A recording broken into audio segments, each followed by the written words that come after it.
Una serie de predicaciones sobre las bienaventuranzas. Ahí Cristian leyó la bienaventuranza que toca el día de hoy, y es sobre la sed y hambre. ¿Alguien de aquí en algún momento no ha sentido hambre ni sed? Creo que es una necesidad de todos los seres humanos, tener sed y tener hambre.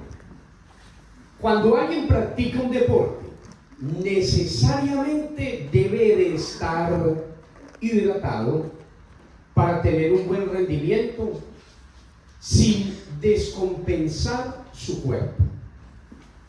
Hay personas que se han descompensado, lo uno por no tomar agua y por no comer.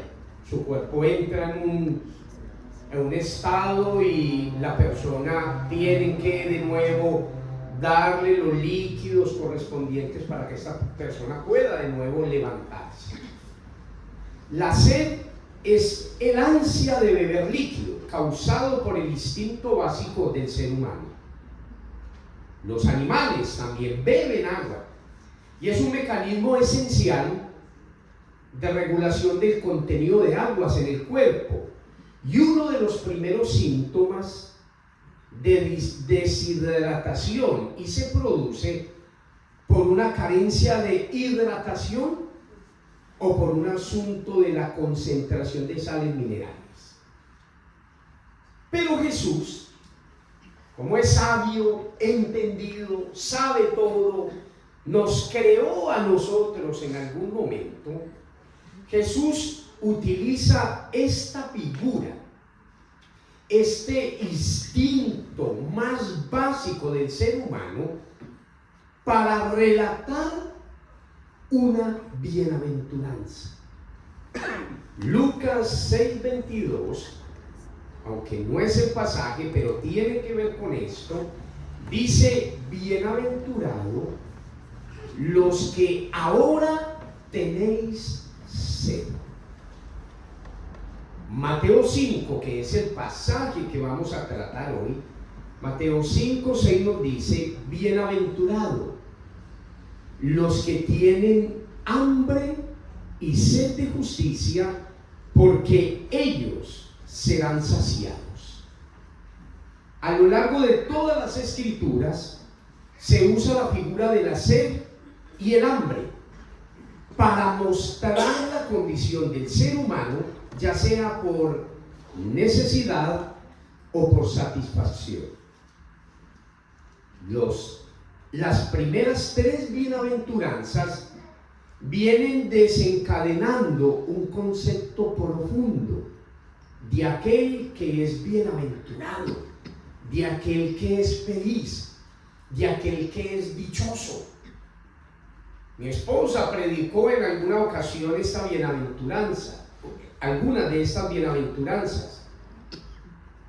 Y lo que me llama la atención es que llama bienaventurados a los que tienen sed, llama bienaventurados a los que tienen hambre. Es como paradójico decirle a una persona que es feliz porque tiene hambre o porque tiene sed. Pero Dios utiliza estas figuras cotidianas de la vida para hablarnos a nosotros en lo profundo del corazón. La primera bienaventuranza fueron los pobres en el espíritu, mas el llanto por el pecado propio y por el del otro fue la segunda bienaventuranza. La tercera, el manso y humilde. A estas condiciones se le añade paradójicamente que el dichoso no es el que está saciado, porque uno pensaría, el que todo lo tiene es el feliz, el dichoso, el alegre. El que todo lo tiene es la persona que va a estar mejor. Pero la Biblia nos plantea algo totalmente diferente, como una contracultura a esa cultura que hay en el mundo. Felices son los que hacen esto, felices son los que tienen esto o aquello. Pero la Biblia nos da paradigmas diferentes con respecto a esto. Entonces, la paradoja de la vida, que el dichoso no es el que está saciado, sino el que tiene necesidades, el que necesita de Dios, como fue la primera bienaventuranza, el pobre en el espíritu. Y no está hablando de pobreza económica, está hablando de una pobreza interior, y aquella pobreza interior tiene que ver con una necesidad profunda de Dios. Yo quiero hacerles una pregunta a ustedes. ¿Hay personas que no tienen necesidad de Dios?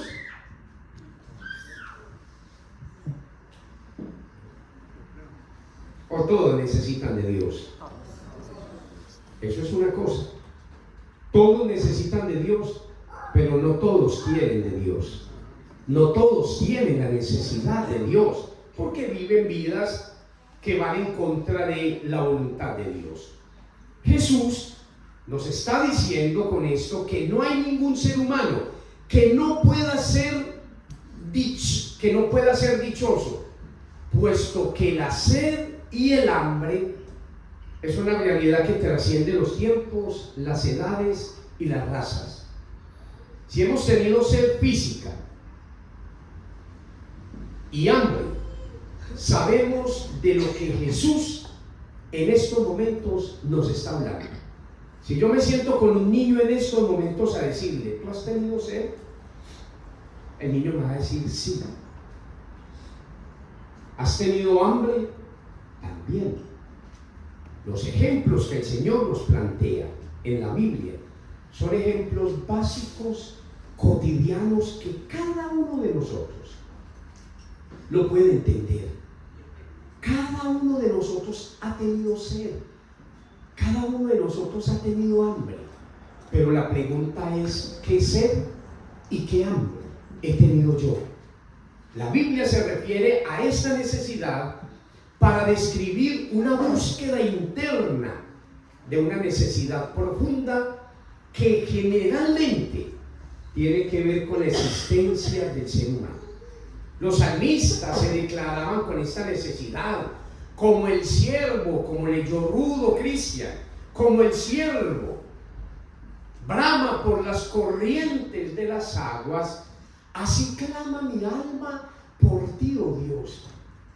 Un siervo caído en un arroyo, desesperado, como el siervo brama por las corrientes de las aguas, así brama mi alma por ti, Señor. También tiene relación con la promesa espiritual. Junto a aguas de reposo, como dice el Salmo 23, te pastorearé y saciaré tu alma. Esto es clave para nuestra vida y nuestro caminar. Usted quiere ser exitoso en la vida, usted no lo tiene que tener todo. Porque el éxito muchas veces nosotros lo relacionamos con tener, no con el ser. Y necesitamos en nuestro corazón esa necesidad profunda de ser saciados por el Señor y no ser saciados por el mundo. El mundo nos sacia, el mundo nos entrega, el mundo nos da. Hay gente que se sacia con lo académico. Entre más sabe, más quiere saber. Hay gente que se sacia con la vida que está llevando. Una vida de libertinaje, una vida de maldad, una vida de deshonra, una vida de dolor. Se sacian su vida con eso, se llenan. Y cada día son personas que uno los ve con una deshidratación espiritual. Lo tienen todo, pero a la vez no tienen nada. Esta promesa espiritual de junto a aguas de reposo te pastorearé y saciaré tu alma. Mis queridos, el único, sin lugar a dudas, que nos puede saciar es el Señor. No hay nadie No hay nadie que pueda saciar nuestro corazón. No es un hombre, no es una mujer, no es una carrera, no es un doctorado, no es mi título, no es mi riqueza, no es mi poder, no es mi belleza, no es mi vida como tal. El único que me puede saciar es el Señor. Y por último es la exhortación que desde el Antiguo Testamento Dios nos hace. Todos los que tengan hambre y sed, vengan y compren sin dinero. Entonces aquí lo podríamos dividir en lo que yo puedo comprar. Usted va a una carnicería y compra carne. Va al Jumbo y puede ahí comprar toda la comida que usted quiera. Pero usted no puede ir a la carnicería que le vendan paz. Usted no le puede decir al carnicero, por favor, véndame un poquito de tranquilidad. Véndame alegría. Véndame gozo en mi corazón. No lo podemos comprar. Porque solamente hay uno que viene a saciar. Y nos dice, y esto es muy importante, lo primero nos dice, vengan. ¿A quién? A Él. Y lo segundo, compren. Ese comprar no tiene que ver con plata. Ese comprar tiene que ver con necesidad. Si usted hoy no está teniendo necesidad de Dios, es hora de que usted se pellizque un poquito y diga, ¿qué está pasando en mi vida? Que yo no estoy teniendo la necesidad de Dios. No tengo la necesidad de venir a una iglesia. Y aquí yo no les estoy hablando a ustedes de religión, les estoy hablando de vida. Vida. De su interior correrán ríos de agua viva. La tendencia nuestra es a comprar en el mundo el hambre y la sed que solo puede satisfacer el Señor. Compramos paz, compramos gozo, compramos aceptación, compramos comodidad y bienestar. En estos tiempos tan difíciles, la humanidad se encuentra en la tensión de los ofrecimientos del mundo, que son pasajeros, a la propuesta de Dios, que es eterna. Este mundo nos tiene muertos. Este mundo nos tiene reventado la cabeza. ¿Saben con qué? Con la información. La información nos preocupa. La desinformación que nos dan nos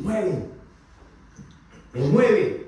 Y como que pasamos por etapas en esto de la información. Etapas de todos los medios.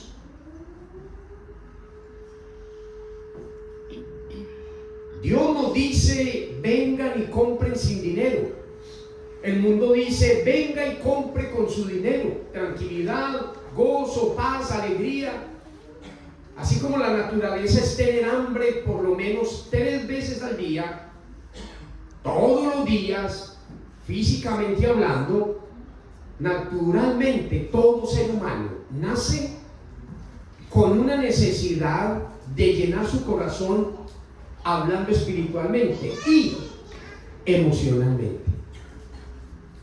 Cuando adulteramos esto, cuando adulteramos la llenura, que solamente la puede dar el Señor, la verdadera llenura, y la convertimos o la aceleramos buscando otras cosas, nosotros vamos a seguir con un vacío existencial. Y ahí es donde la gente cae en los extremos. ¿Cuáles son los extremos en que las personas pueden caer?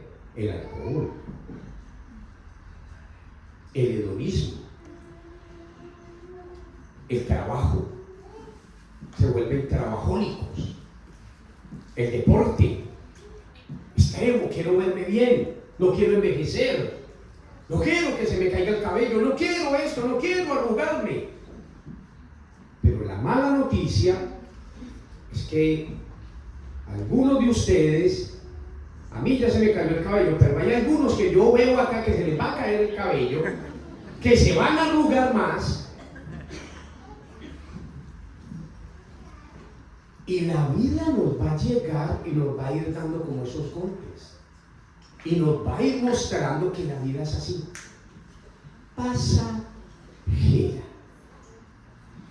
Algunos más flaquitos, otros más gruesitos, pero ahí vamos con la vida. ¿Dónde reside el problema? Es ¿con qué me estoy llenando yo hoy? Nuestro estado natural es vivir hambrientos. Lo que es desafortunado es que para que el ser humano, por naturaleza, la naturaleza del ser humano es saciarse en lo que no aprovecha, en lo que no es duradero. Isaías 55 también nos advierte que estamos gastando en comprar lo que nos sacia. Estamos en un mundo de sedientos que buscan saciarse en sus propios intereses y ambiciones. Está más que comprobado que el consumismo nos llena por un rato, pero no para la vida.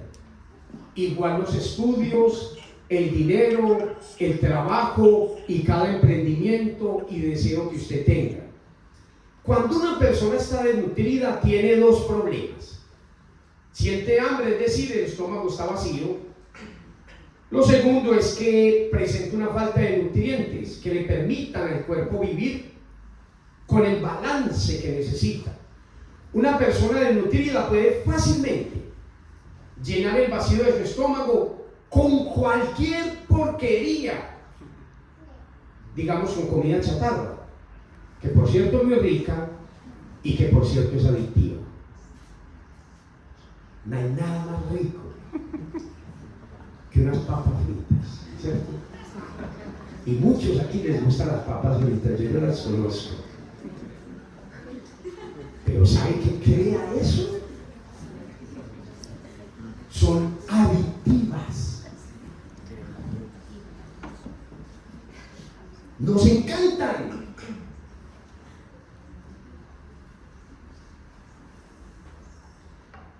Hay una similitud en la vida cotidiana con lo espiritual.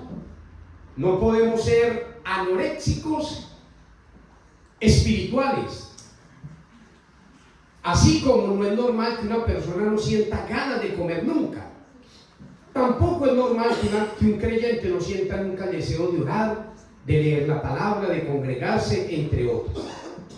No podemos tampoco padecer de bulimia espiritual, es decir, saciarnos y llenarnos para luego eliminarlo y no permitir que los nutrientes fortalezcan nuestro cuerpo.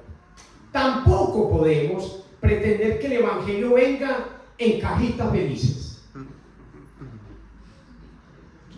¿Cuántos aquí han ido a McDonald's? Que no es más fácil.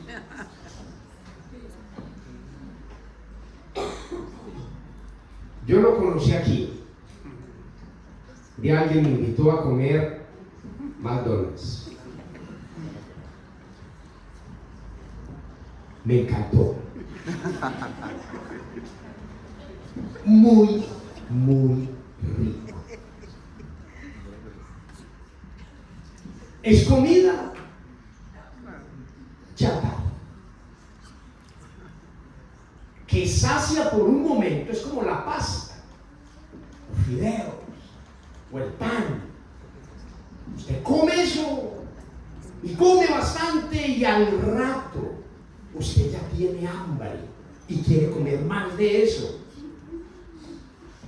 Sacia por un momento, pero no brinda ninguna alimentación para nuestro cuerpo, si lo podríamos decir. La pregunta es: ¿qué tipo de hambre y de sed usted está teniendo hoy?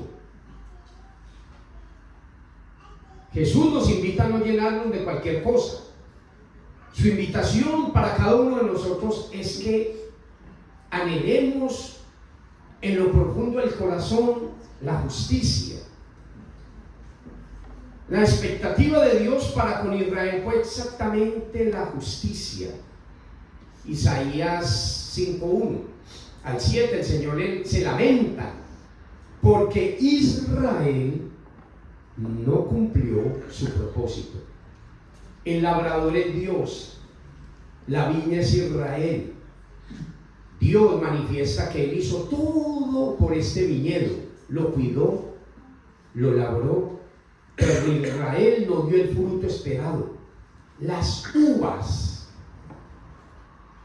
no eran dulces, eran agrias, porque esperaba justicia, rectitud, pero encontró sangre, lamento, queja, angustia, soledad, dolor. En otras palabras, encontró injusticia y por lo tanto el Señor arrancó esta vida. La arrancó de raíz. ¿Cuánto a nosotros nos han insistido? ¿Cuánto a nosotros nos han dicho lo placentero y agradable que es estar delante de la presencia del Señor? Y alguien me podría decir: no, es que con el Señor es fome o aburridor vivir. Pero si yo tengo en estos momentos una manzana, tú no puedes decir si esa manzana está rica, ácida o dulce, a no ser que yo parta parte de mi manzana y te la pase a ti y te diga: prueba. Y ahí tú puedes decir: esta manzana es dulce o esta manzana es agria. Justicia en la Biblia supone la relación correcta para con Dios y los hombres. La justicia tiene tres aspectos en la Biblia. La justicia legal es la práctica de la ley o los mandamientos. Se practica no porque se quiera ser justo, sino porque se está buscando cumplir con la voluntad de Dios. La acción justa surge de la elección que en su gracia Dios hizo en cuanto a Israel y a nosotros a través del pacto. El pacto y los mandamientos evidencian el carácter justo de Dios. Así como Él pide obediencia, también promete darse el beneficio de su pueblo. En cambio, Israel, que iba en busca de una ley que le diese justicia, no ha alcanzado esa justicia. ¿Por qué no? Porque no la buscó mediante la fe, sino mediante las obras, como si fuese posible alcanzar algo así. Por eso tropezaron con la piedra de tropiezo. No podemos tener hambre de justicia si no estamos dispuestos a cumplir con lo que Dios nos demanda, con lo que Dios nos dice.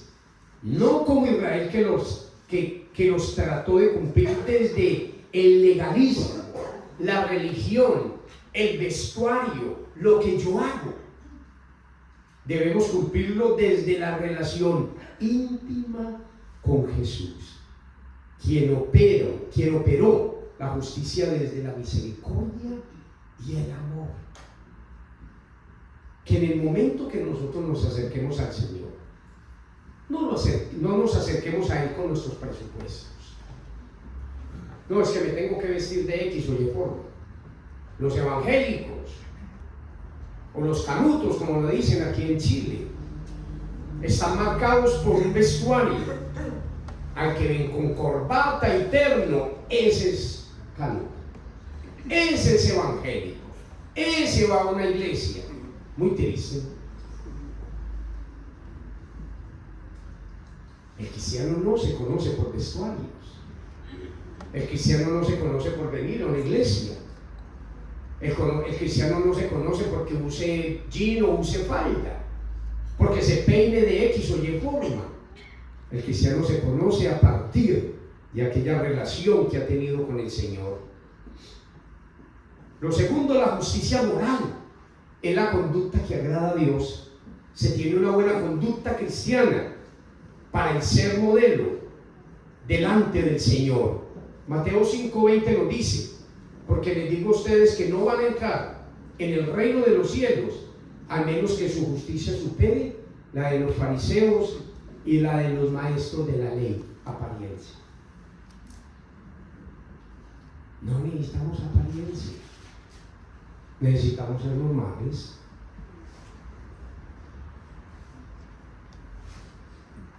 No necesitamos estarle gritando a la gente por la calle. Nosotros somos cristianos. Eso lo muestra en su vida, en su conducta. Lo muestra cómo procede, lo muestra cómo trata a las otras personas. A nosotros no nos gusta apelar a la ley y a los estatutos o a nuestras leyes humanas, pero la justicia moral va más allá de lo que humanamente es legal.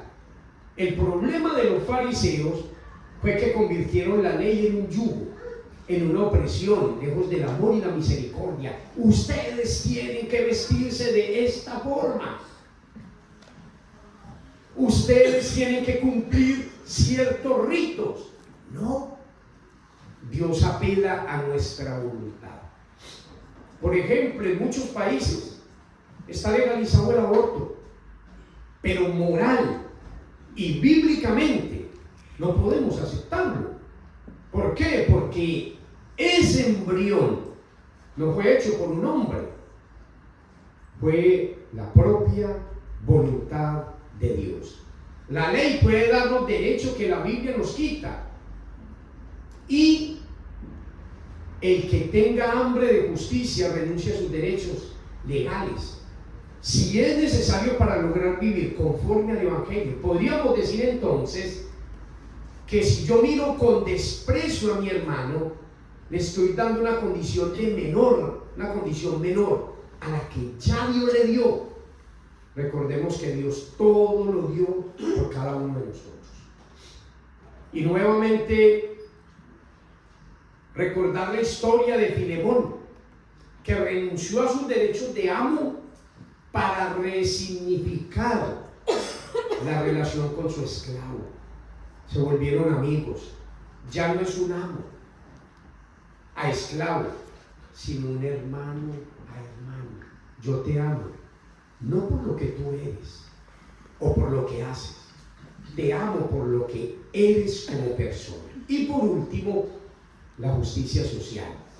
Tiene que ver con la libertad de la opresión del hombre, la promoción de los derechos civiles y las justicias en las cortes legales, la integridad de las relaciones comerciales, el honor en el hogar y en los asuntos familiares.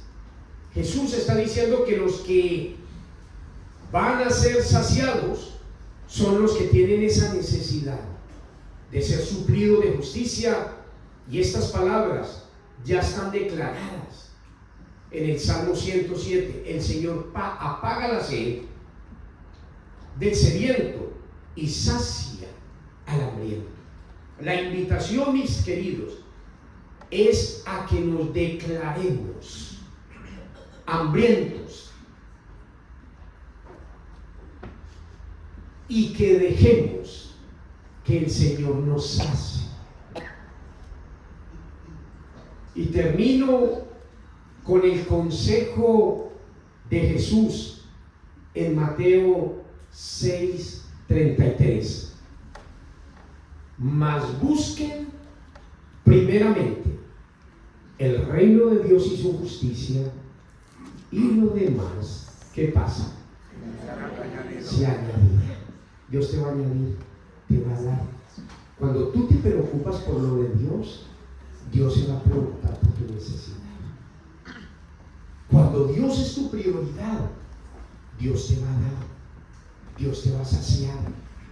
Cuando usted se preocupe por Dios, Dios le va a dar a usted el novio o la novia que está esperando. Pero preocúpese por Dios. Cuando nos preocupamos de los asuntos de Dios, Dios se preocupa por los asuntos míos.